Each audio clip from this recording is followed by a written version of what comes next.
बिस्मिल्लाहिर्रहमानिर्रहीम। अस्सलामु अलैकुम वरहमतुल्लाहि वबरकातुहू। प्यारे नाज़रीन, अल्लाह सुब्हानहू व तआला से दुआ है कि अल्लाह सुब्हानहू व तआला सदका मोहम्मद वाले मोहम्मद सल्लल्लाहु अलैहि वसल्लम हम में से जितने भी लोग बीमार हैं, अल्लाह ताला सबको तंदुरुस्ती सेहत अता फरमाए। एक तिला के हवाले से मैंने एक पोस्ट लगाई थी और बहुत से लोग उसके इंग्रेडिएंट मेरे से पूछ रहे थे, तो मैं आपको उनके इंग्रेडिएंट जो है वो बता देता हूँ। तो आप उस तिले को बनाएं। अगर तो आपको सही इंग्रेडिएंट मिलते हैं तो उसका रिज़ल्ट आपको सही मिलेगा। ये जितने भी पंसार से आप इंग्रेडिएंट तिला के हवाले से खास कर लेते हैं, देखिए एक आम सी बात है कि जितने भी मगज़ियात हैं उनका जो रिज़ल्ट होता है वो मैक्सिमम हमें 6 महीने तक मिलता है। तो 3 महीने बाद उनका रिज़ल्ट जो है वो 50% से भी कम रह जाता है। तो जो तिला में इंग्रेडिएंट हैं ये तो सारे के सारे चाहिए फ्रेश। अब इसमें जो इंग्रेडिएंट हैं वो बग़ैर किसी देर के आप नोट करें। उसके बनाने का तरीका भी आपको बता देता हूँ। उसको बनाएं आप और उसको इस्तेमाल करें, आपको वो 100% रिज़ल्ट देगा। इससे जिन लोगों को शहवत नहीं आती वो शहवत आना शुरू हो जाती है। इंतशार नहीं होता, इंतशार आना शुरू हो जाता है। मोटाई में जिनका प्रॉब्लम होता है वो असल मोटाई में वापस आ जाते हैं। फिर लंबाई में जिन लोगों का प्रॉब्लम हो जाता है किसी वजह के स्कैटर की वजह से, तो वो दोबारा से बहाल हो जाता है।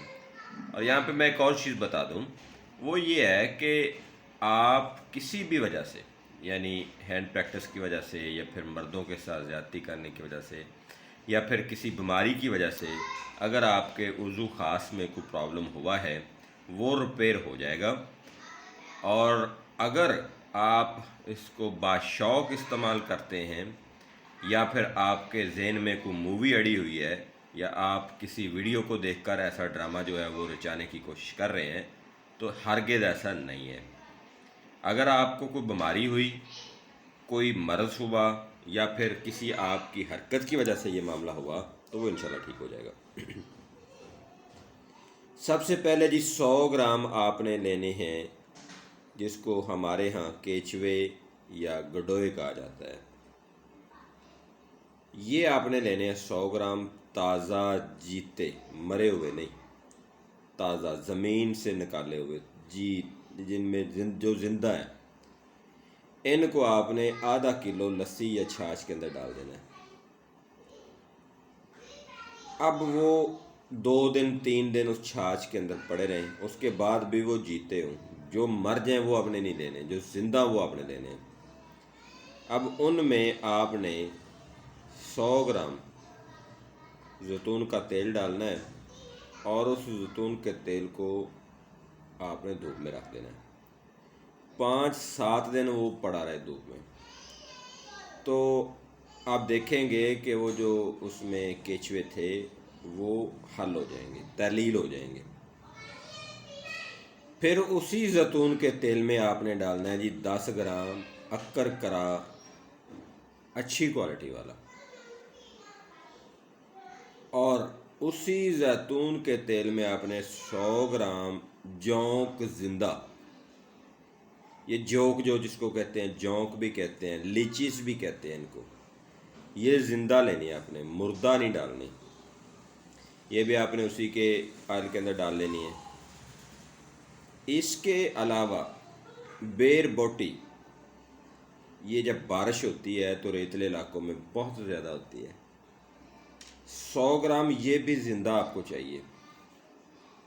अगर ज़िंदा नहीं है तो कम से कम खुद कलेक्ट की हुई, ये जो पंसार स्टोर से आती है ना बेर बोटी, ये कोई 1 या 2% बेर बोटी होती है, बाकी तो माल कंगनी को पेंट करके उसमें डाला हुआ है।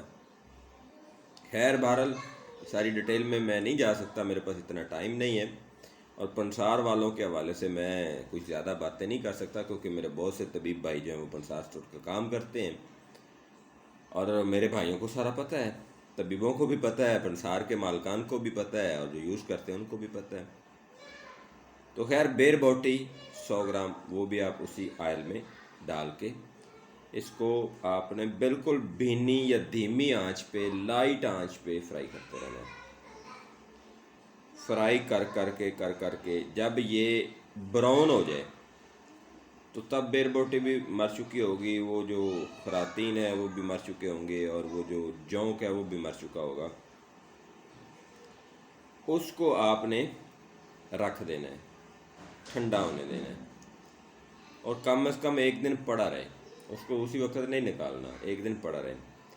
फिर दोबारा आपने उसको नीम मतलब हल्की आंच जो है उस पर उसको बरियां करना है, भूनना है, फ्राई करना है, तेल को गर्म करना है। और जब उनका कलर थोड़ा सा डार्क हो जाए, इनको जलाना नहीं है, पूरी तरह डार्क हो जाए, तो फिर आपने उनको साफ़ कर लेना है।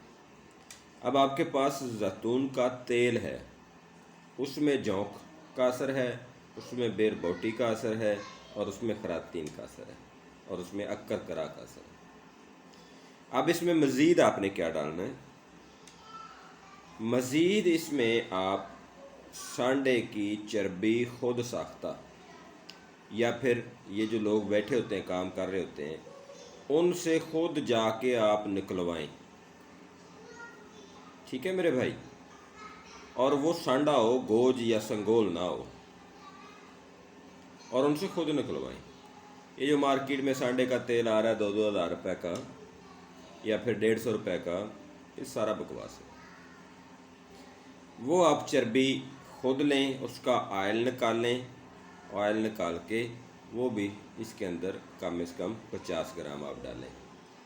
इसके बाद रीछ या फिर शेर या फिर खरगोश की चर्बी, ये खरगोश जो होता है ना, इसकी चर्बी हमें बासानी मिल जाती है। रीछ और शेर की जो चर्बी के नाम से मार्केट में चर्बी आती है वो बकवास होती है, वो चर्बी होती नहीं है, उसकी पता नहीं किसकी होती है।